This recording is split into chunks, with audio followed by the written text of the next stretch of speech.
করে বিএনপি হয়, যে বিএনপির নাম করে নৌকায় ভোট দেয়, যে বিএনপিকে সে জনগণকে নৌকায় ভোট দিতে বলে, তারা কি বিএনপি পারে?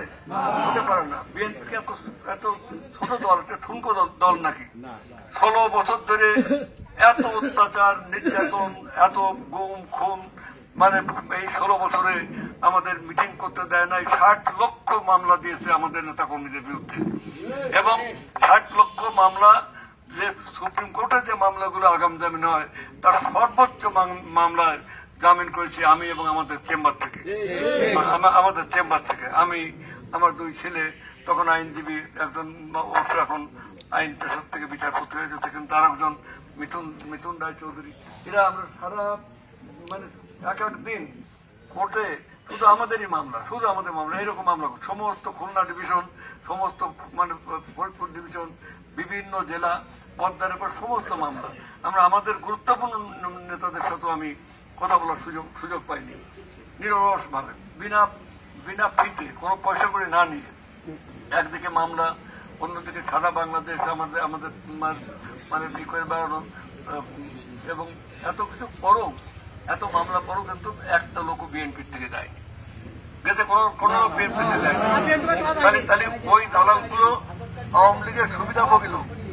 এই যে মাগুরা একজন ছিল আওয়ামী লীগের নেতা, এমপি, এখানে একজন ছিল।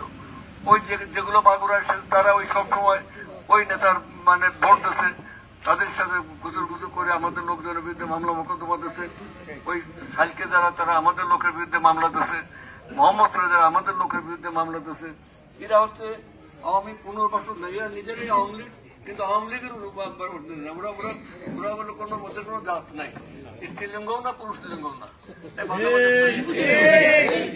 ওরা তৃতীয়লিঙ্গের মানে মতো ওদের আচরণ, মানে এদের কোনো মানে ন্যায়, ধর্ম, জ্ঞান এসব এবং সেই মিটিং থেকে আমাদের ভয় পেতে হবে, চিন্তা করতে হবে। এটা তো যদি রাজনৈতিক কোন মিনিমাম বুদ্ধি শুদ্ধি না থাকে, তারা এটা করতে পারে।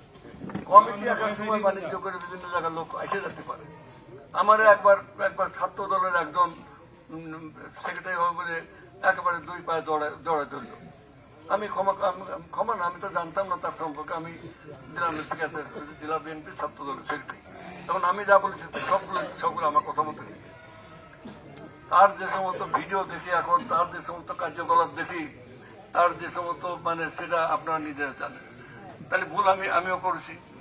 আমি যে মাগুরা জেলা বিএনপি যে আহ্বায়ক, তাকে আমি করেছিলাম, কিন্তু তারপরে দেখা গেল যে সে কি সমস্ত কাজ করছে। অতএব এক এক পর্যায়ে ভুলের বাধ্য হতে পারে। আবার আমাদের মধ্যে কিছু 2 নম্বর লোকজন আছে, কিছু মানে অর্থ করে খাই অনেক কারণে। তো কমিটি মূল কথা হলো যে কমিটি, একসময় আমাদের কোনো কমিটি ছিল না।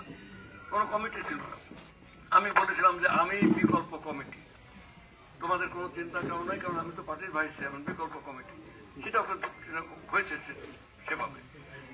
নির্বাচনের সময় কোনো প্রার্থীর কমিটি লাগে না, নির্বাচনের সময় সমস্ত কমিটি, সমস্ত জনগণ তারা প্রার্থী কেন্দ্রিক হয়ে যায়। সেই প্রার্থী যাকে যে বলবে, যদি কথার কথা নির্বাচন সময় আমি আমার প্রধান নির্বাচনের উপদেষ্টা বা সবসময় আমি মুখে বলেছিলাম করলাম, তাহলে কি উনি তো হবে, সবাই মানবে না, সেটা মানতে পারছে প্রার্থী যেটা বলে সেটি ওদের। তারপরও কমিটির প্রয়োজন আছে, যে কথাগুলো আমাদের নেতৃবৃন্দ বলে। আমি এসব ব্যাপার নিয়ে কথাবার্তা বলবো এবং কথা বলবো, সেটা সাংগঠনিক ব্যাপার। কিন্তু কালকের মিটিংটা, এটা আমি কোনো মিটিং মনে করি না। এবং সেই মিটিংয়ে ওদের এই যে মানে একেবারে অধিক দোয়াল থেকে আরম্ভ করে অধিক হরে কৃষ্ণপুর পর্যন্ত আর অধিক বয়লবাড়ি পর্যন্ত লোক এসে যাবে। মনিটর দিয়ে বাজারেই লোক নাই, মাঠেরই এখন যে লোক নাই, মনিটরের দেখা বিকারে তারপর বন্ধ দিতেছে। বলছিল, খবর দিছিল কি জানেন, যে এই মনিটর দিয়ে তারেক রহমান স্কাইপিতে কথা বলবেন। তারেক রহমান তো উনাদের মতো মানে লোক, তো উনাদের লেভেলে উনাদের কথা শুনে এই কাম করে ফেলে। পাগলের মতো যারা অসাংগঠনিক উপায়ে মিটিং করছে, তারেক রহমান তো তাদের মতো অসাংগঠনিক লোকজন। উনাদের মানে বক্তব্যে তিনি একেবারে গলিয়ে যাবেন। তিনিও বলেন নাই, মানুষও আসেন নাই। অতি আশায় যে মালসা আছে সেটা হয়ে গেছে। আপনারা এদের এই কোনো বিভ্রান্তিতে পড়বেন না। ওখানে প্রচারণা চালাইছিল যাতে মানুষজন আসে, কিন্তু তাও আসে নাই। আমাদের এখানে আমাদের দলের মহাসচিব সাহেব দাদার আহ্বানে আসতে চেয়েছেন, আমরা দোয়া করি এবং আশা করি উনি আসবেন। মহাসচিবের উপস্থিতিতে প্রকৃত